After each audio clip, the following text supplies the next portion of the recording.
मित्रों नमस्कार। आज इस वीडियो में मैं बात करूंगा आपसे टर्की, सऊदी और पाकिस्तान के समझौते की। और ये जो समझौता हुआ है, विशेष रूप से 7 तारीख को समझौता हुआ है, शाम का समय था। और ये विशेष जो समझौता किया गया है ये वहाँ के मक्का शहर के अंदर किया गया है और इसमें एक तरीके से धार्मिक रंग इसको देने की कोशिश की गई है। और ये रंग हो भी क्यों ना, ऐसा रहता भी है कि कम से कम आप उस धर्म के सहारे तो एक हो जाओगे, ये स्थिति रहेगी। और दूसरी बात इसमें आती, जब युद्ध होते हैं तो ऐसे संगठन बनते हैं, चाहे महाभारत का युद्ध हो, चाहे प्रथम विश्व युद्ध हो, चाहे द्वितीय विश्व युद्ध हो, और चाहे ये अब जो चल रहा है तृतीय विश्व युद्ध हो, इसमें भी ये सब बातें बनना शुरू होंगी। और मैं तो इस समझौते को नाम दूंगा जरासंध समझौता, क्योंकि उस समय भगवान के सामने जरासंध लगातार सेना ले लेकर आता था, भगवान उसका नाश करते थे। और इस तरीके से भगवान ने धीमे धीमे करते करते पृथ्वी पर से इन उपद्रवियों से भार मुक्त पृथ्वी को कर दिया। और वही स्थिति यहाँ पर निर्मित हो रही है। अभी इस तरीके के जो देश हैं, ये देश पहले तो 2 लोगों में, सऊदी में और पाकिस्तान में 2025 में समझौता हुआ था 11 सितंबर 25 को। अब वो बढ़कर ट्रिपल हो चुका है समझौता, और इसमें टर्की भी एंट्री कर चुका है। अब टर्की के बाद कुछ देश इसमें एंट्री और करने वाले हैं, उसमें होगा यूएई, कतर, ओमान। धीमे से ये भी इसमें एंट्री करेंगे। और बाकी के यमन, लेबनान, सीरिया, इनको भी अभी एंट्री करना बाकी है, लेकिन ये सब 1-1.5 साल के अंदर हो जाएगा, लंबा टाइम इसमें नहीं लगेगा। क्योंकि कुछ इकट्ठे करेंगे अमेरिका और कुछ इकट्ठा करेगा चीन। जैसे वहाँ पर कंस ने इकट्ठा किया था और शिशुपाल ने इकट्ठा किया था। जरासंध को लगातार वो दोनों बल देते तो जरासंध लड़ने आ जाता था। तो ऐसे ही अभी जरासंध बने हुए हैं और अपने आप को अजर और अमर मान रहे हैं कि सबसे बड़े खलीफा दुनिया में हम ही हैं, बाकी सब काफिर है, सब मारे जाएंगे। ये एक इनके अंदर बहुत बड़ी गलतफहमी है। और जरासंध के अंदर भी यही गलतफहमी थी कि मुझे कोई मार ही नहीं सकता, क्योंकि जैसे काटो फिर जुड़ जाता हूँ। तो इनको भी यही लगता है। शंभु निशंभु को भी यही था कि हमारे एक बूंद खून की गिरती तो हम बहुत सारे पैदा हो जाते हैं। तो ऐसा इसमें हो रहा है। ये गलतफहमी लगातार इनकी बनी रहेगी। और जहाँ तक चीन का सवाल है, तो चीन इसमें 3 देशों की एंट्री कराएगा। वैसे 4 देशों की एंट्री कराएगा वो। इसमें बांग्लादेश की कराएगा, मलेशिया की कराएगा, ट्यूनीशिया की कराएगा और इंडोनेशिया की कराएगा। लेकिन आपने हर युद्ध में देखा होगा कि एक ना एक जिसका मन साफ होता है वो वहाँ से बाहर हो जाता है। महाभारत का युद्ध देखें आप, विकर्ण वहाँ से बाहर हो गया और सब पांडव एक तरफ रहे। राम रावण युद्ध को देखें, विभीषण वहाँ से बाहर हो गया, बाकी सब उसमें लगे रहे। ऐसे ही इस वाले युद्ध में इंडोनेशिया टूटेगा। इंडोनेशिया इनके साथ नहीं जाएगा और तटस्थ वो बना रहेगा, और तटस्थ होकर वो भारत की मदद करता रहेगा। ये एक स्थिति तो यहाँ पर ये बन रही है। और दूसरी स्थिति इसमें बनती है कि चीन भी चाहता है कि ये संगठन इतना मजबूत हो जाए कि भारत से मुझे नहीं लड़ना पड़े और भारत को ये आपस में ही कमज़ोर कर दे, अमेरिका और इनके साथ मिलकर। और अमेरिका भी यही चाह रहा है कि भारत से मुझे न लड़ना पड़े और भारत भी इनसे लड़ भिड़कर अपने आप कमज़ोर हो जाए और मैं चीन के ऊपर बहुत अच्छे से अटैक कर सकूँ। लड़ाई का मादा तो दोनों का है कि दोनों को उनको आपस में लड़ना है, क्योंकि राक्षस होंगे तो लड़े बिना नहीं रहेंगे। जो मानवीय प्रकृति का नेगेटिव गुण होता है, जब वो होता है तो फिर वो आपस में भिड़े बिना नहीं रहता है। अंकल सैम को तो घमंड है अपनी ताकत का, और उनकी ताकत अब पूरी दुनिया ने देख ली। यूक्रेन युद्ध में उन्हें भागना पड़ा। ईरान जैसा मुट्ठी भर छोटा सा देश, उसने इनके 24 लड़ाकू विमान गिरा दिए और अभी तक उनके लिए मुश्किलें खड़ी कर रहा है। और अमेरिका सिर्फ मौका देख रहा है किसी भी बात को लेकर तो संतुष्ट हो जाए और मैं अपनी जीत की घोषणा करूँ, तो वो हो नहीं पा रहा है। अब ऐसे में युद्ध को टर्न करना चाह रहे हैं, और टर्न भी करेंगे तो कहाँ करेंगे? भारत की तरफ, ताकि उन्हें थोड़ी सी शांति मिल सके। चीन भी यही चाहता है कि उनका युद्ध भारत की तरफ हो जाए तो मैं कम से कम चीन की सांस लूँ, क्योंकि जिस तरीके से भारत ने अभी पाकिस्तान पर अटैक किया था, वो अटैक पूरी दुनिया के लिए आश्चर्यचकित कर देने वाला था।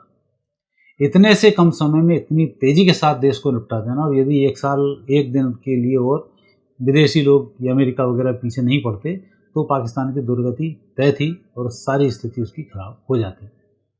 और ये स्थिति आने वाले समय में भी होगी। पाकिस्तान को तो 1 दिन में निपटा दिया जाएगा। अब हम स्थिति देखते हैं कि ये जो इनका समझौता हुआ है, इस समझौते में विशेष रूप से रोहिणी नक्षत्र में समझौता हुआ है। रोहिणी नक्षत्र चंद्रमा का है और धनु लग्न है, और धनु लग्न में कर्क राशि नुकसानदायक होती है।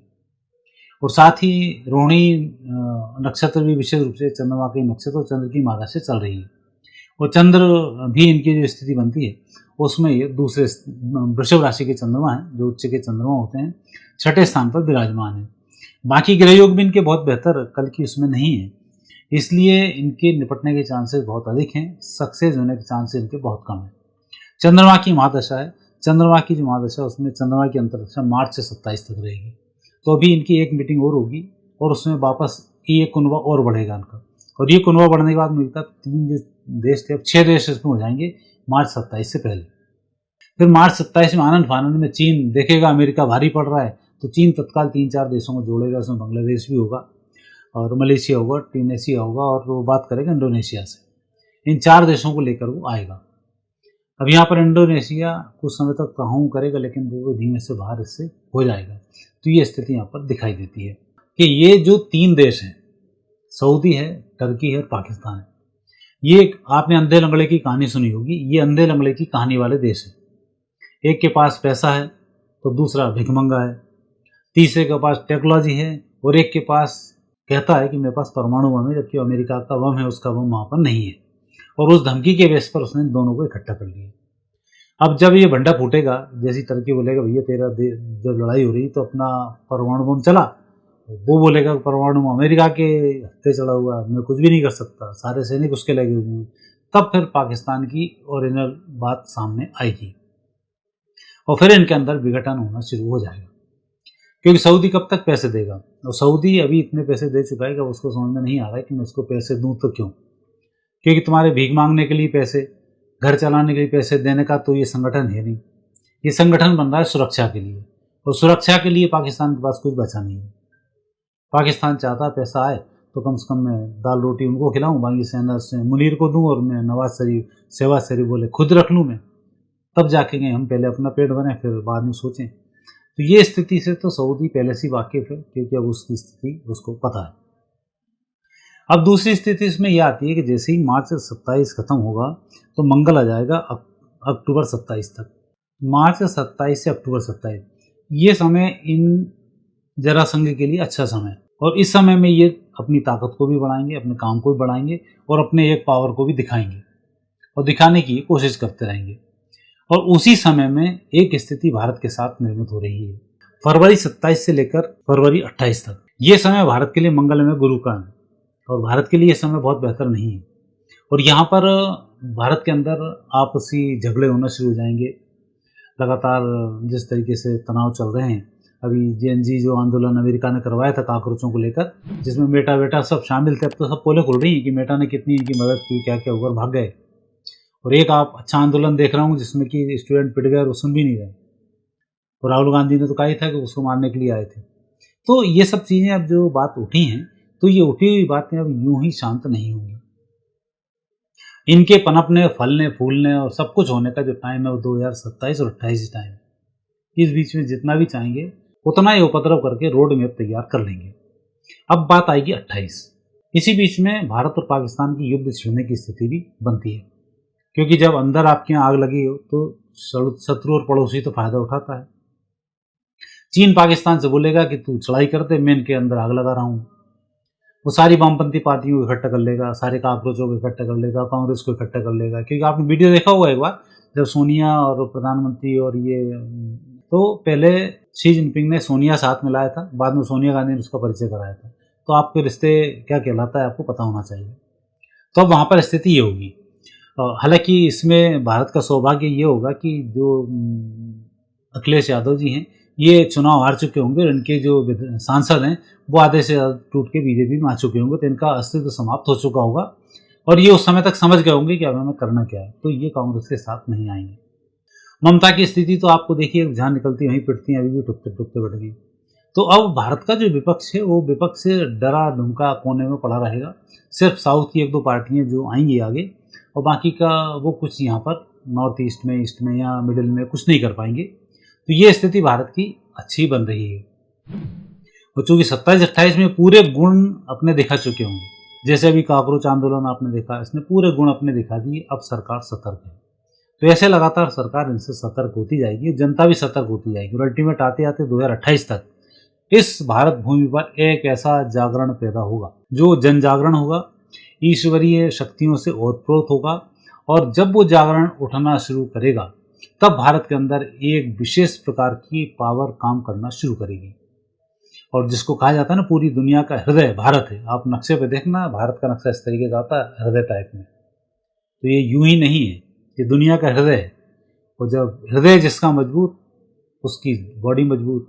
अब इस देश में स्थिति ये बनने वाली है कि आने वाले समय में 2028 में भारत इतना मजबूती के साथ उठ जाएगा कि दुनिया के कई देश उसका कुछ नहीं बिगाड़ पाएंगे। ये वो समय रहेगा, इस समय में भारत और इजराइल के संबंध बहुत मजबूत हो जाएंगे और भारत और इजराइल मिलाकर ही इन सबको निपटा देंगे आसानी से। और चीन की भी जो दुर्गति होगी, वो भी चीन ने कभी सोचा नहीं होगा कि इतनी बुरी तरीके से मैं मात खाऊंगा। बांग्लादेश, पाकिस्तान, ये तो अपना अस्तित्व खोने की ओर है, क्योंकि ये तो मरे हुए लोग हैं, अब इनमें कुछ बचा नहीं है। सिर्फ हथियार चलाना है और सब भर भर के लेके आना है, अब कोई इनमें बचा भी नहीं है। तो अब जो स्थिति आने वाले समय में निर्मित हो रही है वो इस प्रकार की हो रही है। तो इनका जो एकत्रीकरण हो रहा है, ये एकत्रीकरण ही है कि अब ये पहले इनकी खुद की किताबों में लिखा हुआ है, पहले तो ये सारे देश एक हो जाएंगे, इस्लाम के मानने वाले सब एक होंगे। इसके बाद इनके अंदर ऐसी फूट पड़ेगी कि एक दूसरे को ही मारना काटना शुरू कर देंगे। तो मार काट इनके जो मचेगी वो मचेगी 2027 में। मार्च 27 के बाद 28 तक ये आपस में लड़ मरेंगे और 28 तक आते आते भारत एक ऐसी मजबूत स्थिति में आ जाएगा कि यहाँ पर फिर भारत के साथ 5 राष्ट्र होंगे, पांचों पांडवों की तरह, और भारत फिर विश्व विजेता बनने की पोजीशन पर होगा। बाकी के लोग साथ जरूर होंगे, लेकिन वो साथ होने में बहुत अच्छी स्थिति के नहीं रह पाएंगे। तो ये जो ग्रहयोग हैं, ये ऐसे ही संकेत दे रहे हैं कि भारत की कुंडली में पहले कैसे कैसे लोग इकट्ठे होते जाएंगे, फिर कैसे विश्व युद्ध होगा और फिर कैसे भारत उसमें विश्व विजयी होगा। और सबसे बड़ा कारण प्रथम विश्व युद्ध देखो, द्वितीय विश्व युद्ध देखो और तृतीय विश्व युद्ध देखना। तीनों विश्व युद्धों में भारत के सैनिकों की ही सबसे बड़ी भूमिका रही है। महात्मा गांधी, चरखासुर जिसको बोला जाता है, उसने हिंदुओं को मरवाने में कोई कसर नहीं रखी थी। द्वितीय विश्व युद्ध जब सुभाष चंद्र बोस ने कहा था कि इनसे लिखवा लो भारत को आजाद करने का, तब हमारे सैनिक भेजना इनकी तरफ से, लेकिन चरखासुर को समझ में नहीं आई हिंदू मरेगा उनकी तरफ से, मुस्लिम नहीं मरना चाहिए। तो उसने फिर हिंदुओं को मरवाया, तो इतनी सारी सेना यहाँ से लड़ी और द्वितीय विश्व युद्ध में भारत के बहुत सारे सैनिक मारे गए। भारत के गए थे, नाम आए इंग्लैंड के सैनिक मारे गए, अंग्रेजों के सैनिक मारे गए। ये एक बड़ी विडम्बना इस देश के साथ शुरू से छल चलता चला आ रहा है। लेकिन अब ये जो छल है, ये अब सही रूप में परिवर्तित होने वाला है। अब भारत के जो सैनिक हैं शौर्यता, वीरता के साथ लड़ेंगे और उत्तम जीत को हासिल करके वापस लौटेंगे।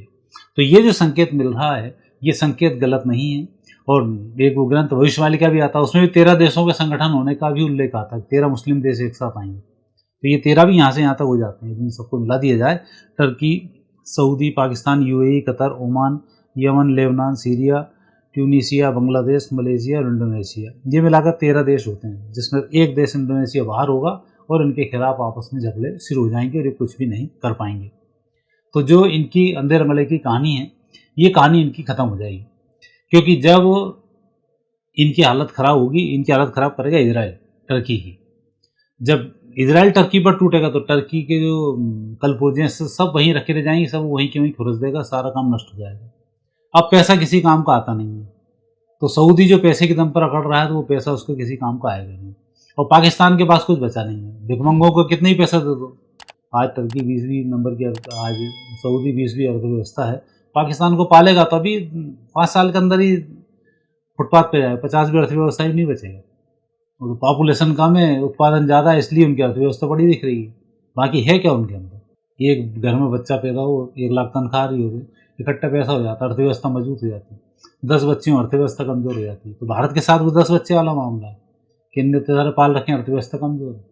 लेकिन वैसे देखा जाए तो भारत की अर्थव्यवस्था इन सबसे बहुत मजबूत स्थिति में है।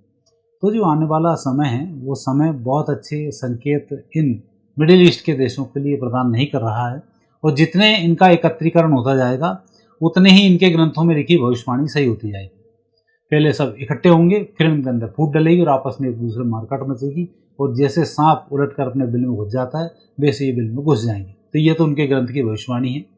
और दूसरी हमारी भविष्यवाणी के अनुसार भी पाकिस्तान ये सब नष्ट होने वाले हैं, क्योंकि भारत का भाग्य अब 1000 साल के लिए जागृत होने वाला है। तो अब ये सब झगड़ना वगड़ना शुरू हो जाएंगे, तो नष्ट हो जाएंगे। और वैसे ही मैंने बोला अभी जो जिस तरीके से मिडिल ईस्ट में लड़ाई हो रही है, तो अभी ये लड़ाई मिडिल ईस्ट अमेरिका की होने के बजाय ये धर्म की लड़ाई शुरू हो जाएगी, ईसाई वर्सेस इस्लाम। ये दोनों आपस झगड़ना शुरू कर देंगे। फिर इसमें बौद्ध की एंट्री होगी।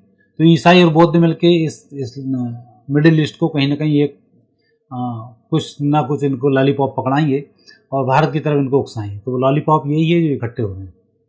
भारत के मामले में सऊदी भी इनका बहुत अच्छा साथ नहीं देगा। तो ये जो स्थिति बन रही है ये अब बहुत बेहतर स्थिति इनकी नहीं है और आने वाला समय इस गठबंधन के फेल होने की पूरी गारंटी ले रहा है। तो मित्रों आज इतना ही, आगे फिर नए विषय के साथ आपसे भेंट होगी। आगे दीजिए, नमस्कार।